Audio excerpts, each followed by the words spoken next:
and gentlemen, good evening to you and a very warm welcome to a shopping list for life brought to you by that wonderful organisation Compassion in Well Farming International.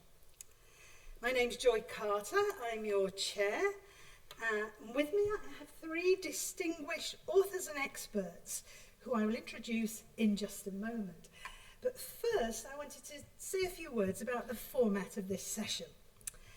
So first of all, our experts will each speak in turn for around 5 minutes each.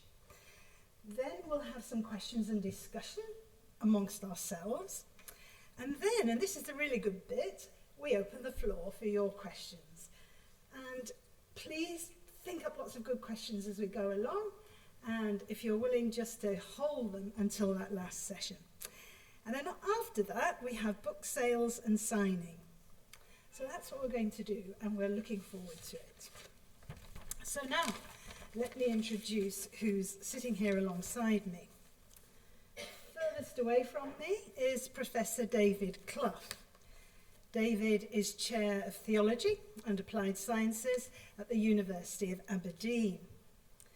He's the author of the groundbreaking 2-volume monograph on animals, which I see on the back table there. This explores the place of non-human animals in Christian theology and ethics. David's done an awful lot in his life. And one of the things he's done is co-founded an organisation called Creature Kind. This aims to transform Christian attitudes and practices towards animals. It's one of my favourite organisations. He's also launched the Default Veg campaign, again very dear to my heart. And amongst a lot of other things, he was principal investigator on a large research project, Christian Ethics of Farmed Animal Welfare. David, it's a real pleasure to have you with us. As a partner. Ah, fantastic. In the middle is Professor Dr. Shireen Kassam, her full title. She's a consultant haematologist at King's College Hospital and an honorary senior lecturer there. She's also visiting professor at the University of Winchester, where she developed the first university-based course on plant-based nutrition. Shireen founded another fantastic organisation, Plant-Based Health Professionals UK, in 2018, and I hope we'll hear something about that this evening. And she, with her sister, who's also a doctor, they authored Eating Plant-Based. Again, I think that's at the back there. And she co-edited the textbook Plant-Based Nutrition in Clinical Practice. And next to me, I have Dr. Stuart Gillespie. Stuart Gillespie, ladies and gentlemen, is a warrior. I hope he doesn't mind me saying that. He's been fighting to transform our globally dysfunctional food system for over 40 years. He's worked with a range of UN agencies across the world, and he's joined the Food Policy Research Institute in 1999. He's founded a host of amazing interventions on public food and nutrition policy. His recent book is titled, not surprising for a warrior, Food Fight, From Plunder and Profit to People and Planet. So those are the speakers we've got here this evening. Policy, systems, health, ethics, theology, animal welfare. And now I'm going to invite each in turn to come and say a few words in the order in which they're sitting. So first of all, Stuart.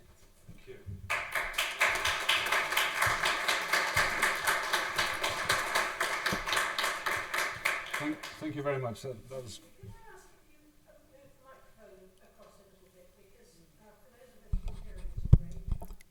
You mean closer? Do you want me to be closer to the mic? I can't actually. I have to lean into it. But I can go like this. Can you hear me now? Maybe we can turn it up, can we? Okay. You can hear me? All right. Thank you very much. 5 minutes. Wow. So I think I know we have a big problem, but I'm going to call it a challenge, which is more positive. And that is the fact that our global food system is destroying a lot more than it creates or produces now. And there are different ways to show that and to prove that. We have the evidence. One is the fact that there are 12 million adult deaths every year due to unhealthy diets and or malnutrition of various types. That's 1 million a month. That's one every 2 seconds, more or less. Another is the fact that it costs $15 trillion a year in terms of the damage, the downstream costs of the food system, which is way more than it actually produces. That has also been looked at, that metric with regard to the UK. 268 billion pounds per year is the cost, the damage of our food system, and 2/3 of that falls on private citizens in terms of ill health, in terms of premature death, in terms of sick days and not being able to work. The other third falls on the government in terms of the NHS, welfare, social services. So it's a massive challenge, and it's a dysfunctional system. I don't call it broken. I'll come to that later on for various reasons. We need to look at the history. Over the last 50 years, this food system has changed dramatically in 25 years of this century, 25 years of the last century, as neoliberalism really took off. So what we used to have is a food system that produced whole foods to nourish people, or at least to provide the calories to prevent famine. And in that period, food has gone from being something to consume as nourishment to being a commodity, which is ripe for speculation and profiteering. And we've had large transnational corporations that have captured large slices of the food market globally. And again, that can be represented in every which way across the entire stream of activities from production right the way through to consumption. There are 5 companies that control 75% of global retail: Nestle, PepsiCo, Coca-Cola, Unilever, and General Mills. There are just 4 companies that control 70 to 90% of global grain trade: Cargill, ADM, Bunge, and Louis Dreyfus. And again, you can look at these metrics in different locations. If you look at the UK in terms of supermarkets, 4 supermarkets, Tesco, Asda, Morrison's, and Sainsbury's control 75% of store-bought food or products. And a large part of this relates, so again, it's gone from being a food-producing system to being a commodity-producing system. The food system we have now produces raw ingredients for industrial processes to lead to a whole array of ultra-processed foods that are not healthy. Most of them are not healthy at all. It produces cattle feed, and 8 to 9% produces biofuels for cars. This is not a healthy system. And again, the sustainability aspect of that relates to the fact that 1/3 of all greenhouse gas emissions are generated by this system. There's a massive wave, as you know, of plastic pollution. McDonald's alone generates 1 billion kilos of plastic, which is 100 times the weight of the Eiffel Tower every year. For every single person on this planet, around 8 billion, there are 4 plastic bottles floating around the oceans or at the bottom of the ocean. So that is part of the downstream cost. It's a cost that the corporations don't pay, but we pay as citizens and as the public. So what we need to do, and to understand this a bit better, is to look at power. This is all about power.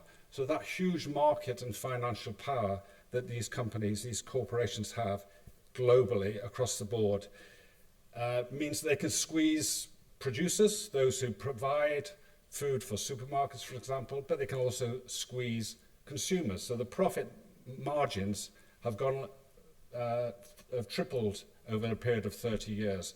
The markup is huge now in terms of those profit margins. But also power is fungible. It can be transformed and translated.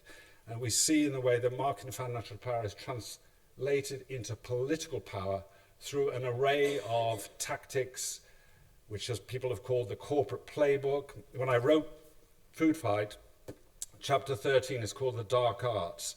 And that chapter got bigger and bigger and bigger because I was digging in to a lot of the research that shows the ways in which political regulation or politicians are influenced by big business. And I came up with what called the deadly Ds. The first D is dispute and deny, and sow doubt, which is it's taken from the tobacco, big tobacco, had a similar strategy of basically paying scientists to sow doubt amongst the whole scientific community, making sure that certain advisory committees have enough scientists who are paid up by industry, and we see that certainly in the UK there are 9 food regulatory bodies, all have significant conflicts of interest. That's the first D. The second D is distort. There is a report coming out next week called The Dark Side of the Plate by the Food Foundation, with whom I've worked over the last few years, and that shows the extent and the depth of corporate lobbying in this country for commercial gain, not for public health, commercial gain. And the balance between lobbying from big business versus public interest NGOs is a factor of 40 to 1 in terms of interactions with politicians. And that is a form of legal distortion in many ways, that type of lobbying. We've seen that. It's cherry picking of evidence, and clearly that's very skewed across the board. The third D is distraction. You've heard about corporate social responsibility. So if you have a left hand and a right hand, I like to think of it. The left hand is funding lots of small scale, good projects with high media profile. The right hand is the core business practice of this particular corporation. They want you to see this. They don't want you to see the right hand, because this gives them kudos and respectability to allow them to continue with the right hand, the core business, which is damaging people and planet. That is distraction. The fourth D is disguise. There are lots of Trojan horses out there now. So a lot of these companies hide behind trade associations, umbrella groups, and there are hundreds actually globally. And most of the big companies are in most of these different trade associations. They go out to conferences, they have respectable names like with the words global, sustainable development scattered around, and they do the corporation's bidding at these conferences, which influence policy. The last D is dodge. There's a big series of tax dodges, legal malpractice that goes on around the world to ensure that companies don't pay for the damage and that politicians do not regulate them. And so we continue with the situation we have now. So I don't think this is a system that is broken. We hear about the broken food system. This system is doing exactly what those who designed it wanted it to do. It's the wrong system. It means we can't repair it. I'm not even sure we reform it. We need to transform it. We need a different system. And there are ways which I think we can do it. Now we get into the good news. There are plenty of options, plenty of experiences around the world of countries who are shining a light in terms of what can be done, especially in Latin America, actually. Brazil, Mexico, Colombia, Chile. Lots of great experiences because they've been hit hard very fast from the 90s onwards. I'm going to talk just 2 more minutes or 1 minute. 1.5 minutes. Okay, 4 things that governments could do, and they all begin with the letter IN. The first is institutions. Make sure that school feeding is a big thing, and it's a really great thing, and ensure that no junk food is sold on school premises. Same with hospitals, clinics, government agencies. That's institutions. That's procurement. That's a government's job. Second, incentives. Incentivize healthy portfolios. Disincentivize through tax negative, harmful things like sugar tax. We need junk food tax or ultra-processed food tax. The third IN is information. Ensure that marketing is regulated properly. Kids are not showered with, flooded with online ads for fast food and junk food. There are all sorts of ways that information, what we see, is regulated. The fourth IN is interest. Get rid of conflicts of interest from all government advisory bodies. Clean up lobbying. So in a sense, we're up-regulating on the part of governments the good, we down-regulate the bad. And I think I will leave it there. Thanks for that.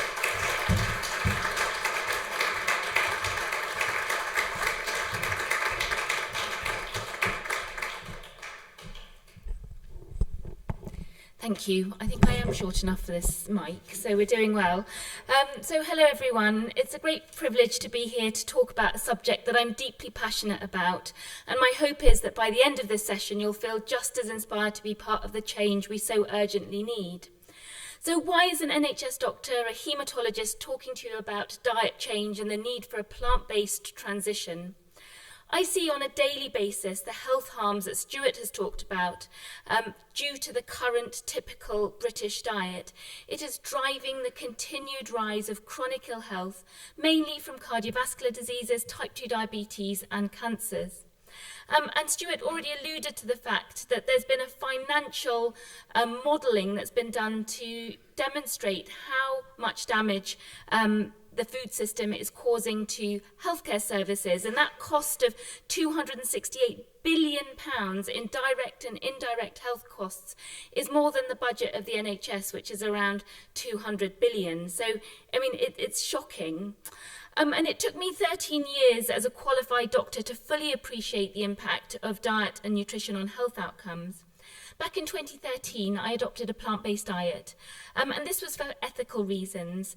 Eating animals was no longer aligned with my ethical and moral values. But this decision led me to study the impact of diet on health, as I was curious for my own health and also for the health of my family members who were sharing this plant-based journey with me. And to realise that my ethical decision was also an excellent one for my physical and mental well-being was truly a great surprise, an excellent surprise, of course. The evidence supporting a plant-based diet for preventing, managing, and in some cases reversing chronic conditions was well studied and established. However, this wasn't part of my learning at medical school, and so this led me today to where I am as founder and director of Plant-Based Health Professionals UK and an educator on the topic of plant-based diets at the University of Winchester, thankfully to Joy Carter, who was the Vice-Chancellor at the time. And my mission, along with my colleagues, is to promote health through whole food, plant-based nutrition. Because we know that a plant-based diet, when centred around fruits, vegetables, whole grains, beans, nuts and seeds, can support healthy living at all stages and ages of life. Such a diet is associated with significantly lower risks of heart disease, type 2 diabetes, certain cancers, and a longer, healthier life. And the beauty is that this way of eating is delicious, nutritious, and inclusive of all traditional diet patterns. And this information is already embedded into our clinical guidelines, so it's not in the least controversial, despite what popular media and industry players might want us to believe. There are also additional benefits for health services. So healthcare services globally contribute to 4 to 5% of greenhouse gas emissions. The NHS here in the UK was the first healthcare system in the world to declare a climate emergency and commit to achieving net zero emissions by 2045. It recognises that the climate change presents a fundamental threat to human health. And food contributes 6% of healthcare emissions, but with over 1.2 million staff and more than 140 million meals served to inpatients every year, this makes the NHS one of the largest public sector meal providers in the UK. Addressing emissions from catering would have a meaningful impact and would provide positive reinforcement to the rest of society. There are also additional benefits of removing animals from our plate. These include the potential to reduce the use of antibiotics used in farmed animals, and hence, of course, antibiotic-resistant infections in humans. In addition, ending factory farming will drastically cut the risk of generating new infections with epidemic and pandemic potential. So bird flu, the H5N1 species, is now circulating widely amongst farm birds and cows and has also infected humans, making another global pandemic highly likely. So in my opinion, healthcare should lead the way. As a doctor, I also feel that we should be widening our circle of compassion to include other animals whenever we can. Eating animals is not necessary here in the UK. We can create a farming and food system that grows the food that promotes health and causes the least harm to all animals. In some healthcare systems, they have already acted on this evidence. It's opportune that I'm sitting next to a pioneer of the concept of default veg or plant-based defaults, which involves normalising the plant-based meals in public settings for catering. And an example is in New York City, where 11 city hospitals have already transitioned to making plant-based meals the default option on patient and staff menus. And this has led to excellent patient satisfaction, lowering of carbon emissions, significant cost savings, and of course doing the right thing for people's health. And when we're talking about cost, these cost savings, when modelled for the UK setting, amounts to £74 million of savings to the NHS annually. So I'm excited to have brought this initiative here to the UK, and so I hope that if and when you do need to seek hospital care, you will be presented with the healthiest, most sustainable meal option, and this will then support a wider shift to our food provision in the UK. So thank you very much.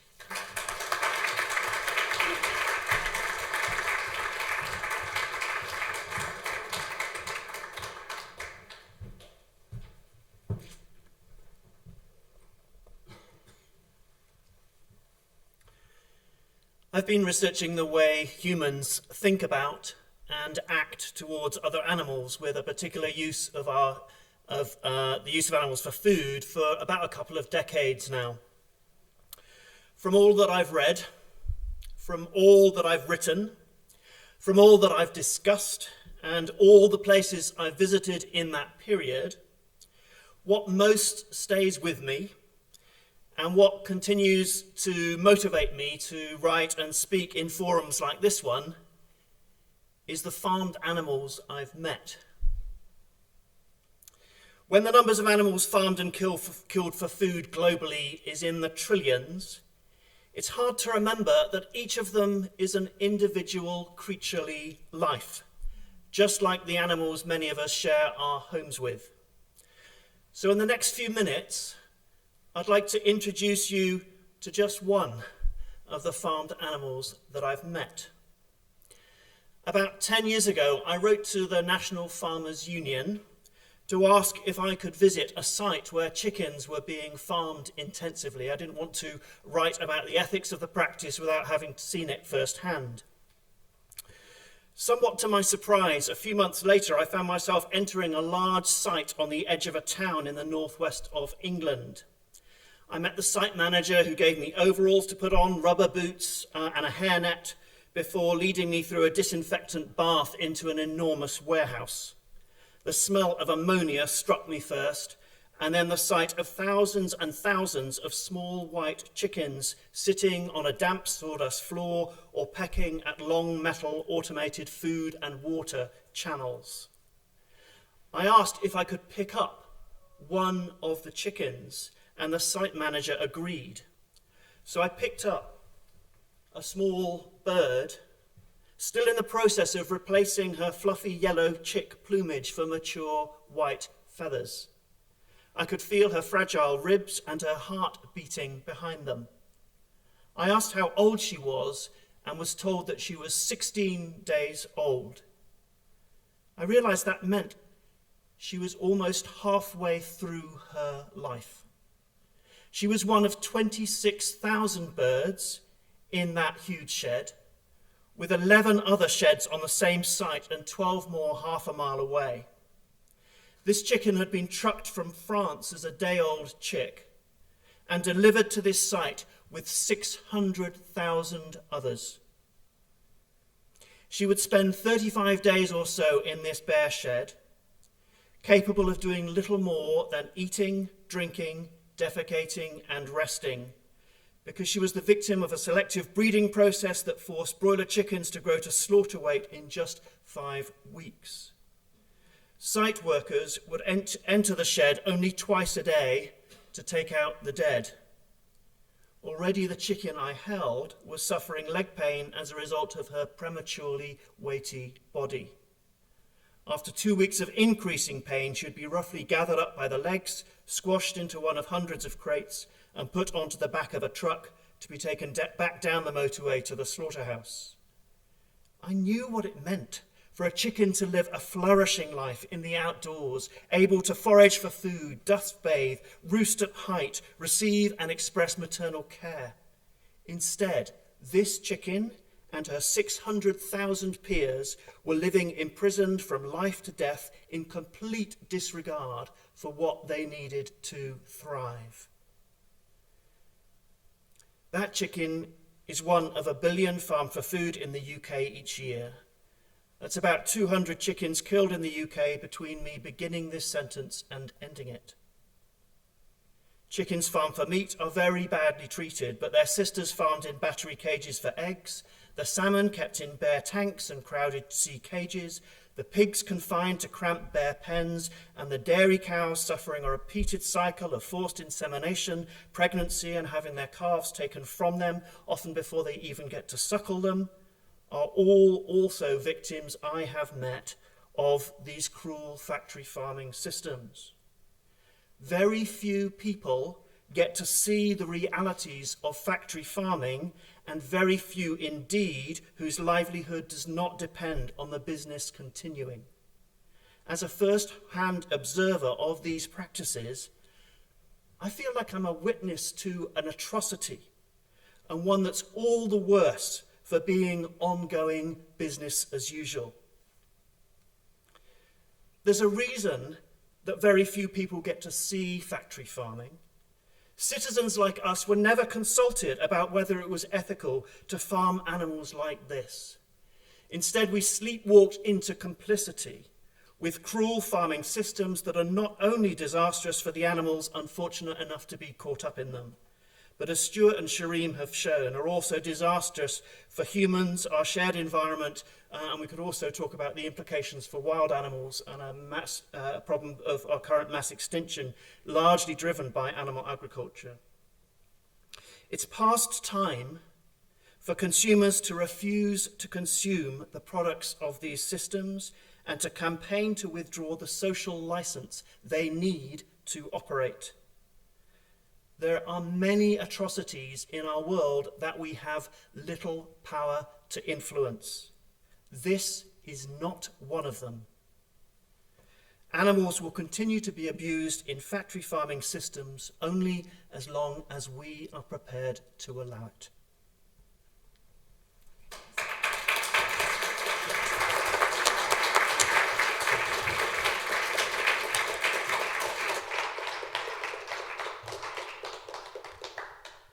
Thank you so much for speaking to us so powerfully, all three of you.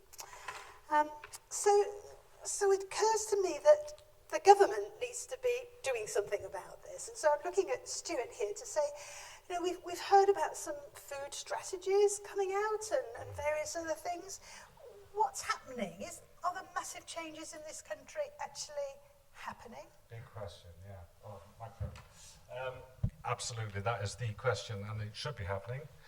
We do know there is a national food strategy process which is beginning to start or emerge. There has been a nomination of various individuals to be part of a board. I'm not personally very impressed by the array of, lots of very good people, but the balance in terms of big business and public interest is very skewed, and that worries me for the reasons I discussed in terms of the potential for conflicts of interest to get in the way of public health and commercial gain to be prioritized over public health. So that's what I know about the ongoing move. There are various interventions that were kind of kicked down the road by the past Tory government that supposedly are going to start soon in terms of watersheds, in terms of possibly school feeding issues in terms of controlling or restricting junk food access. But yeah, government has to act. Government can act, I think. And the other really important part of this, I think, is that the public want the government to act. And I'm not even sure that the government know how much the public want, but there have been lots of deliberative dialogues by the Food and Farming Countryside Commission. There's been work done by the Food Foundation to show that. And that should be, hopefully, gaining some traction within government. We'll have to wait and see how that emerges. Henry Dimbleby's strategy from 4 years ago is a very, very good strategy, but almost nothing was implemented. And then he ended up quitting because he was so fed up with it. And Henry's doing lots of great things, but we wait and see. What about the United Nations? Where are they with all of this debate? That's another good question. I mean, there's a role for the UN are important, or should be important, for human rights. They were founded on as a base. That was one of the basic founding principles for the United Nations. And there are many. I've worked with many agencies, 7, on nutrition, and almost too many. And what that means is often nutrition falls through the cracks. But human rights, is a fundamental principle. We see the progress that civil society, for example, in India have for the right to food movement, and the fact that kids there in India, however many million or 100 million kids are being fed a decent meal, and that's because of pressure from civil society. But the UN are a supranational body that sets norms, and one part of that, and where they were very successful with tobacco control because of a framework convention, I think we may have to have something like a framework convention on food systems to rid businesses, governments of conflicts of interest, and have a code of conduct that everyone adheres to. A similar thing that had been done very successfully with regard to promotion of infant formula that has been adopted with some countries in terms of law, but I think a lot more can be done by the UN. UNICEF are doing a lot of good work, WHO to some extent too, but a lot more can be done. Thank you so much. Question for Shireen now. Shireen, you present a very persuasive argument. Why are there still doctors that disagree with you, and why isn't it more mainstreamed in the National Health Service? It seems so obvious that it should be. Yeah, good question. I think there are numerous sort of systematic reasons why we haven't, as a healthcare service, sort of embraced the benefits of a plant-based diet. Unfortunately, education and curriculum for nutrition professionals is rather outdated. Our own research has surveyed over 300 dietitians just very recently, and even those qualified within the last 3 years say they were not taught much in the last in their university degree around plant-based diets, be it vegetarian or vegan.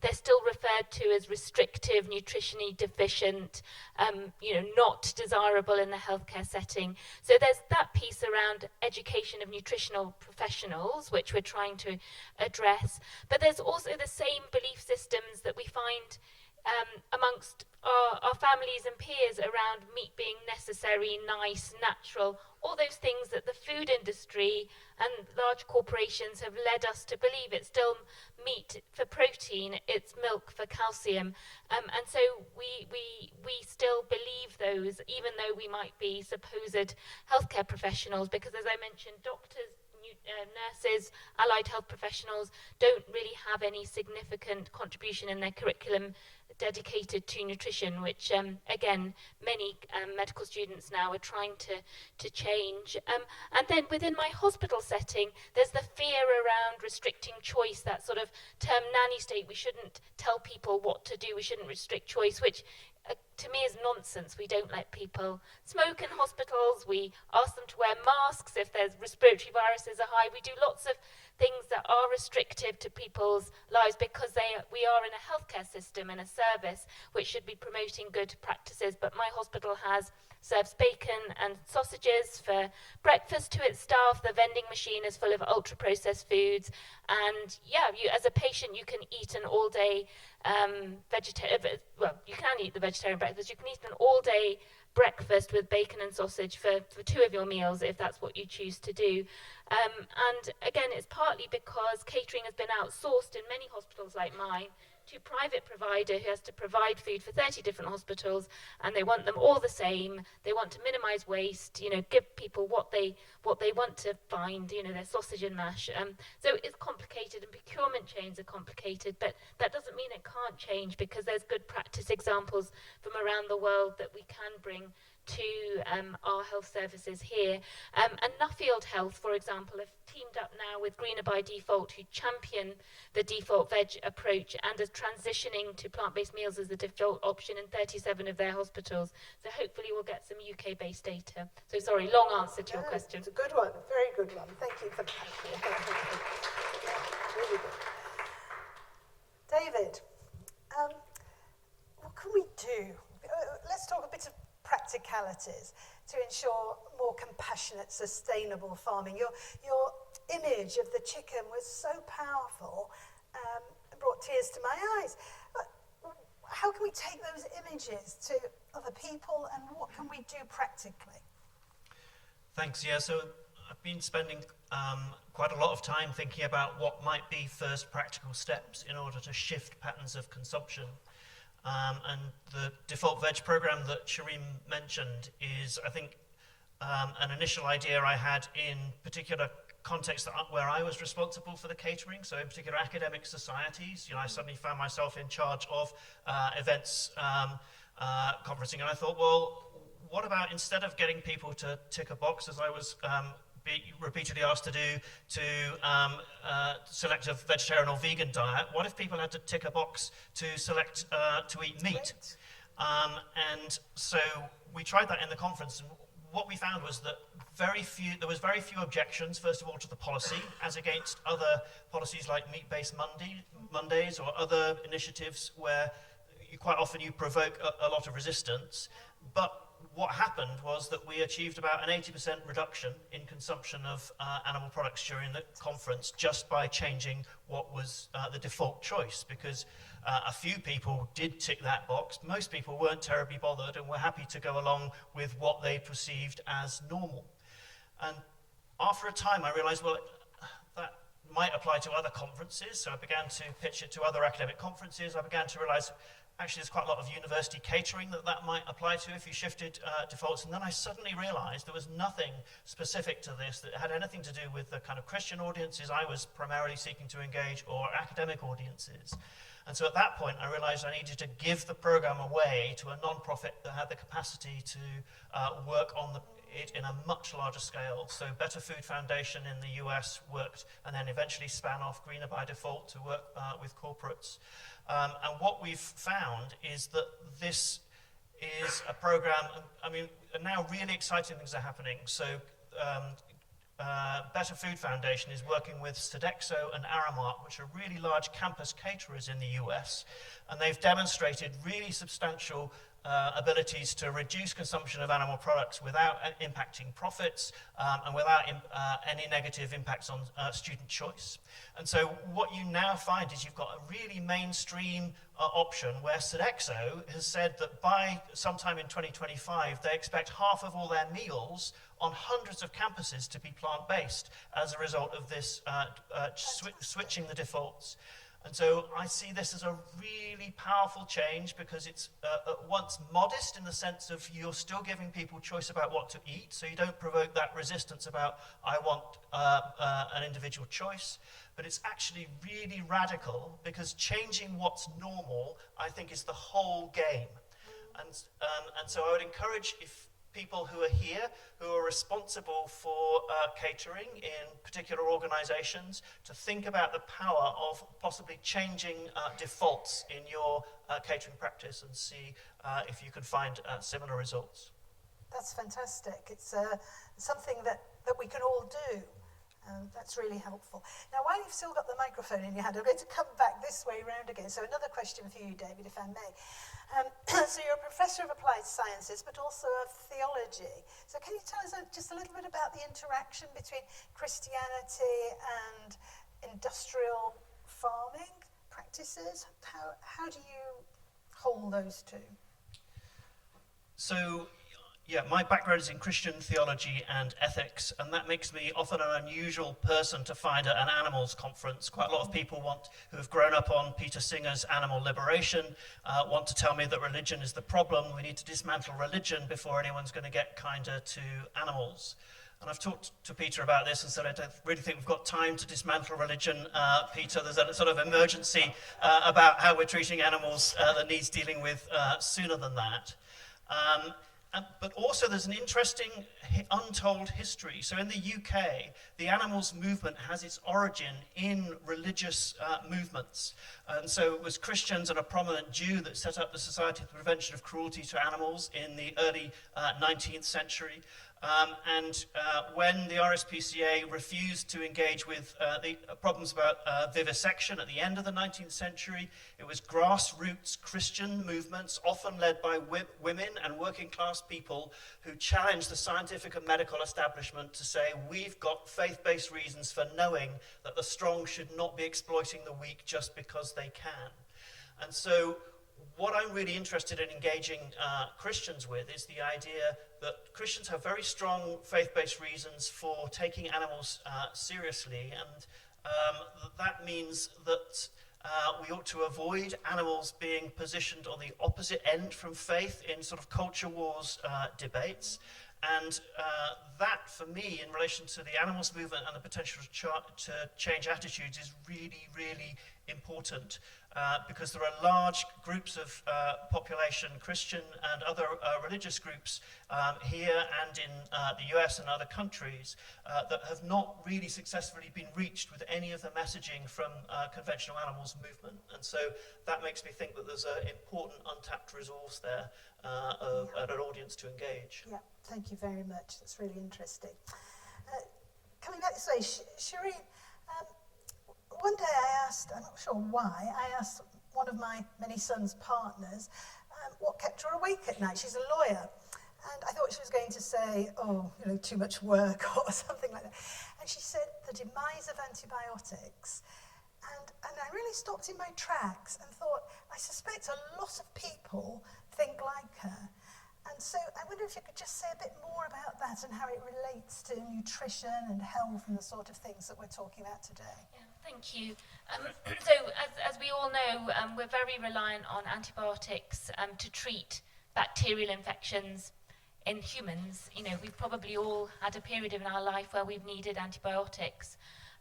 But there are limitations in the supply or the production of antibiotics, in that, you know, overuse leads to bacteria developing the capacity to be resistant to those antibiotics. And we've reached a stage where antibiotic resistance is very, very common and a serious problem. The last analysis I read in the Lancet, I think from last year, was that globally around 1.3 million people die annually from antibiotic-resistant infections. So that's more people than are dying from HIV and malaria combined. Yet we don't give it the same airtime. But where it relates to our food and what we choose to eat is that 70% of antibiotics globally are used in farmed animals. It's less so in the UK, but still 30 to 40% of our antibiotics are used in animals. And that should be self-evident, the reasons why. David described the terrible conditions in which we raise the vast majority of our animals in these industrialized factory farms, where they're cramped into squalid, unsanitary conditions, where antibiotic use is really necessitated in order to keep animals alive for their very short lives, in order to end up in a slaughterhouse. And that overuse of antibiotics is leading to contamination of our land and waterways with antibiotic residue that we're then exposed to, but also antibiotic-resistant infections are then also developing amongst animals and then transmitted, or the antibiotic-resistant genes are transmitted to humans through the food system. And so one really necessary solution to address this problem is to stop eating animals, in my view, because we would eliminate the use of 70% of the antibiotics we use currently. And so that connection is very rarely talked about in the clinical workplace, you know, in my experience. Yeah, thank you.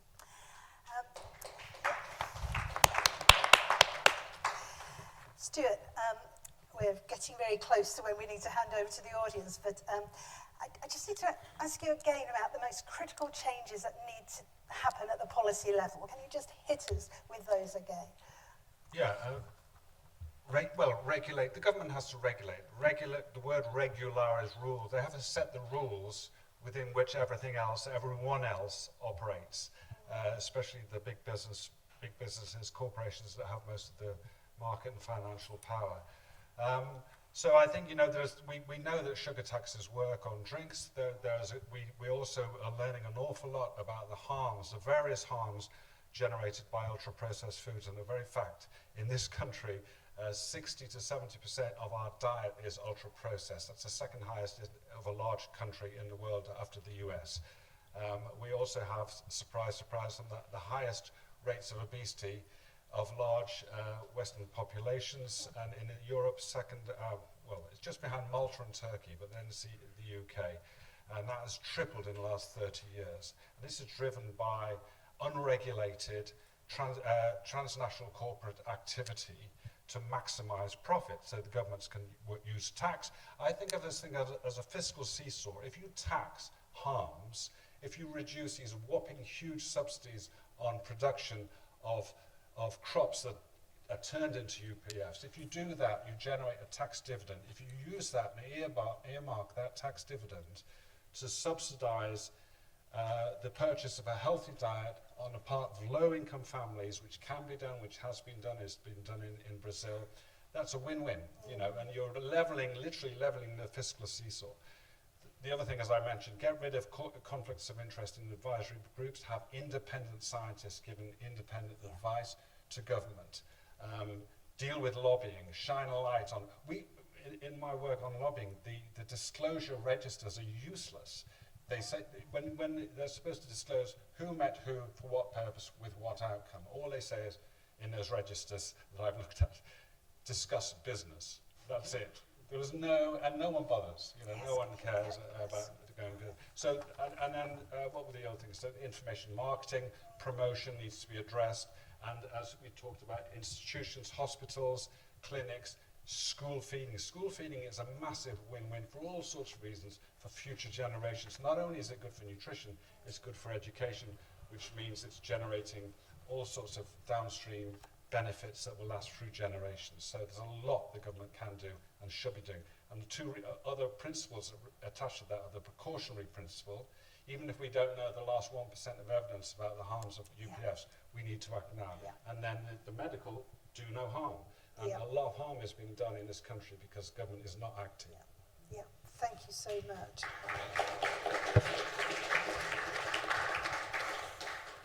One sentence from each of you on your book. Tell us something about your book, and then we'll hand over to the audience. David.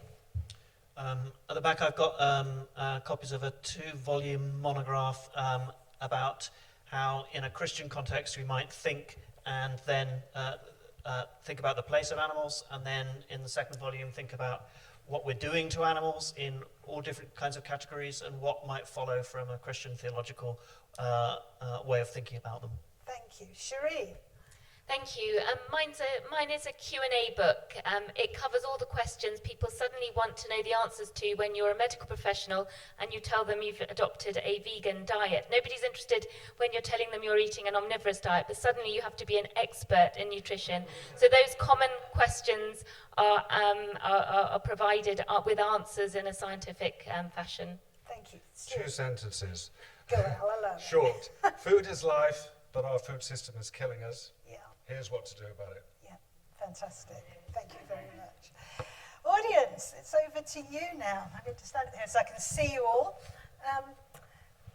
Time for you to ask our wonderful panellists a question. So there is a microphone coming. So there's a gentleman here, just near the front. Thank you. If you could put the microphone close to yourself, and if it's for a specific person, could you tell us who the question's for?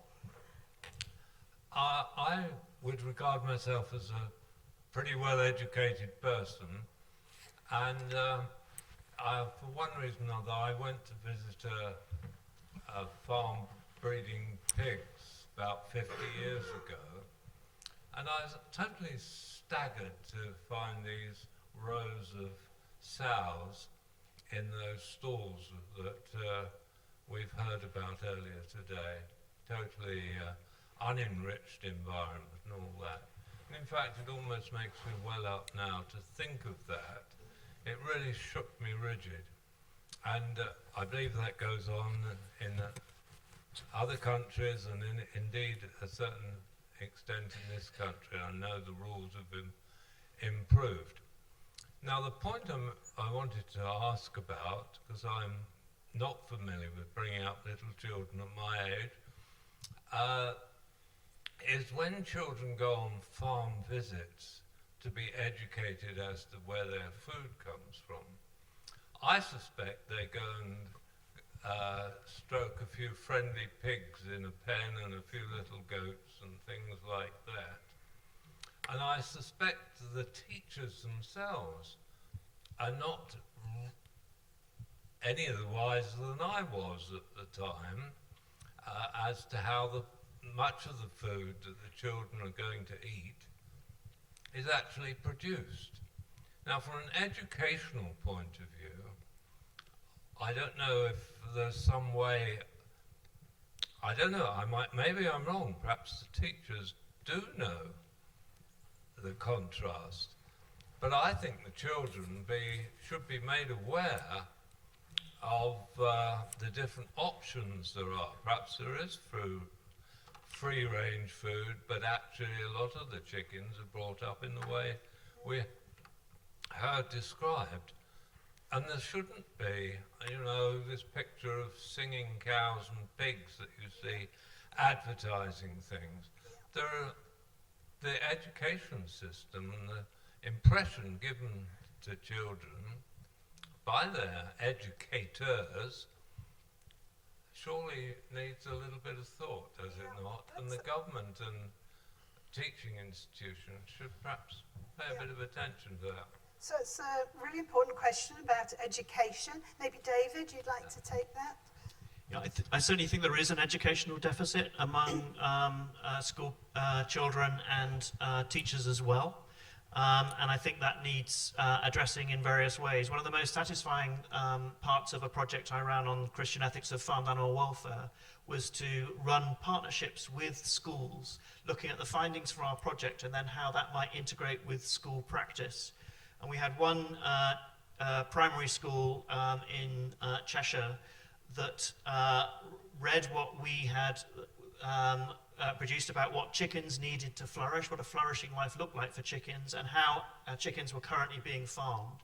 And as a result, they did some fundraising to create a chicken enclosure on the school to rehome hens from battery cages at the end of their laying life.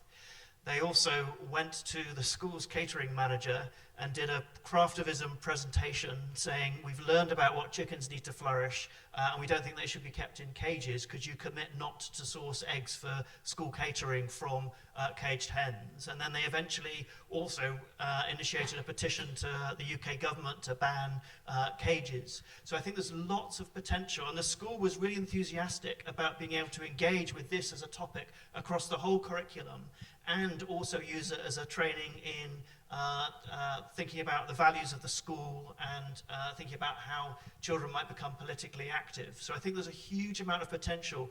This is an intrinsic area where children have got a lively interest, and there's lots of potential for using the issue to engage schools in different ways. But I bet that's highly atypical. Of course, but the challenge is to engage, spread the word about those kinds of case studies in order to get more teachers and children engaged with that kind of way of working. That's really important. Oh, lots of other questions. This lady at the front first. Thank you. Really powerful and moving presentations from all of you. Thank you so much. But it's frustrating because, I shall leave here and walk out into the high street and there will be meat. And it's as if everybody other than us here is wearing blinkers. How do we get this message across so that we're not seen as extremists, eco-fanatics or whatever? It has to be, as some of you have said, normalised to think like this. Everybody needs to get this for ethical, environmental reasons and for human health. Here. Great question. So as I can fit in more questions, just a really short answer. Shireen, do you want to take that? Maybe a comment really brief comment from the other two. It's an impossible question to answer, isn't it? But I think we need to bring together what we've heard today, that sort of government, initiatives to control our food environment to a certain degree, and the grassroots to join forces to demand that change we want to see, because ultimately consumers are allowing this awful food system, if that's what we're going to call it, to continue. Yeah. Stuart, quick one. Yeah, I think with most things, I think it's pulling all the levers at once or pressing all the buttons. There are many people can act and should act. One is the government. You have the media. We have researchers. We have civil society. We have citizens. And I think if those groups actually work together and connect across these different boundaries, that we can have much bigger impact. Most of the time, it's too splintered or sporadic, and I think we need to. And a part of that has been done by these dialogues that have been engineered by groups where we see the demand out there, and it's just not been harnessed, I think, and communicated effectively. Or joined up, Yeah, perhaps, in what we do. Yeah. Quickly, David. So I would really encourage us always to be focused not on this big, huge challenge that feels insuperable, but on the local context in which we find ourselves, where we have agency. And always think about, what is the change I want, and what might be a first step that I could take in the context with which I'm familiar that might begin to move things in the right direction. Because we've all got agency. And if we can focus on the things that are within our power, that will often lead to a next step and a next step and a next step, where things get bigger than we ever imagined. Yeah, fantastic, thank you. This gentleman just in the middle here, thank you. And then I'll come to the others in a moment. Just behind, sorry, I'll come to you in a second. Thank you very much. Thank you, speakers. Excellent presentations. I'd like to just confirm what the educated gentleman said at the beginning. It's not just school children, it's all of us. We are all completely disconnected from the people. In Oxfordshire, I would estimate there are no more than 1,000 or so people growing food for us, of the 600,000 in the county. And as David has just said, you can do something locally. My wife and I run an organisation called FarmEd. This is not an advert. Run an organisation called FarmEd in Oxfordshire, which is designed to make people more aware of the farming system in its entirety, not just in Oxfordshire, but worldwide. We have 30,000 people a year coming to talk about difficult things, animals in agriculture, glyphosate use, monocultures, all the things that this room I know will be very familiar with. But we are all, 95% of us, going to 7 supermarkets, as Stuart said earlier on. We need to act locally, because I'm afraid the Compassion in World Farming started, I think, when I was a kid, and frankly, very little has changed. I admire the work very much. All I'm saying is, as Stuart said, we need a different system from the ground up, and that starts in the fields where you are, with local people that you know. Thank you. Thank you. I think that's a comment, so I don't think I'll ask my panelists to respond. But if I can just say that Compassion in World Farming has achieved a huge amount, if you actually look into what they've achieved. They're an amazing organisation that have achieved so much. It's just there's so much more still to do, as our Chief Executive has said recently. Sir, sorry, this gentleman here. I wanted to bring it back to the education system. You had mentioned that health professionals are coming out with degrees but no knowledge of plant-based nutrition. So are there universities that you would grade as not committing malpractice on this issue? Is there anyone that's not committing malpractice? Well, that is quite loaded language, I guess. And I think I would defend, in a way, medical schools, because I'm a haematologist. I did not learn any haematology in medical school. It's lifelong learning. I learnt in practice, in my everyday job, to then become a consultant haematologist. So we have got a long time during our career to learn, but that education opportunity needs to be prioritised in a way that people know that it's important. So that's where we could change. We can't teach everything at medical school. The curriculum is really full, and ultimately in our day-to-day practice we refer to dietitians and nutritionists to support our patients. But yes, we have every opportunity to, along with many other topics, to expand our knowledge into nutrition. Thank you. Now we're running out of time, but there's two more questions really quickly, if you wouldn't mind. One here and then one towards the back, and then we'll finish. 3 months ago, we had set up a meeting with DEFRA when I learned that Dr. Sailesh Rao was in the country. I actually work in the food consultancy, technology, engineering side of things. And the meeting was arranged, and only a few days before, it was cancelled. We were given some other departments to talk to. They knew very well what, it was a policy development department. And the question is, very often, a white paper gets produced, and then it goes out to consultation. And that's where it gets diluted. I think the academics, the engineers, and consultants can put a good paper together, but it gets diluted with business interests at heart. And I think some form of democracy, options, all of these things are actually getting in the way. And I'm not sure what the solution is, but if you have any solutions to that, I would really appreciate. Stuart, really quick response, if you would, because Well, I yeah, want to you're squeeze right. in And a lot of more that is hidden. questions. It may be, and part of it is actually absolute failure of transparency with regard to lobbying. There are countries out there that are doing really good work on lobbying: Ireland, Canada, Washington State, and the US. And there are clear templates that should be followed and adhered to. And a light shone on those interactions that are responsible for that dilution, and then it would, I would expect, reduce in terms of that kind of pollution of the political discourse. Thank you. Really important question. No simple solution, but thank you very much for that. Now, ladies and gentlemen, we are at the end, but if you will bear with me for just one more minute, there's a lady here who wanted to ask a question. And it's just a small point, really, because a lot of the events I've been at today, it's the message has been what can we do ourselves? What can we as consumers, how can we change our habits? And for me, moving to a completely plant-based diet is quite an extreme step. I think it would be for a lot of people. But, again, this is just me catering at home. I'm a real advocate of these sort of sent, and it's a very kind of middle-class response, but food boxes.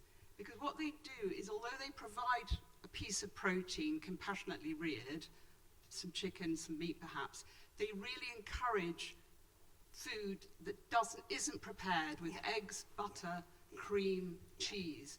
And that, in a sense, starts to change the way you experience food. Yeah. It's trying to get that out of our daily diets, even if we can't quite take the step to being completely plant-based. Thank you. I think we'll leave it there. That's a great point about food boxes, but I think we need to leave it there. So could you join me in thanking our fantastic panel?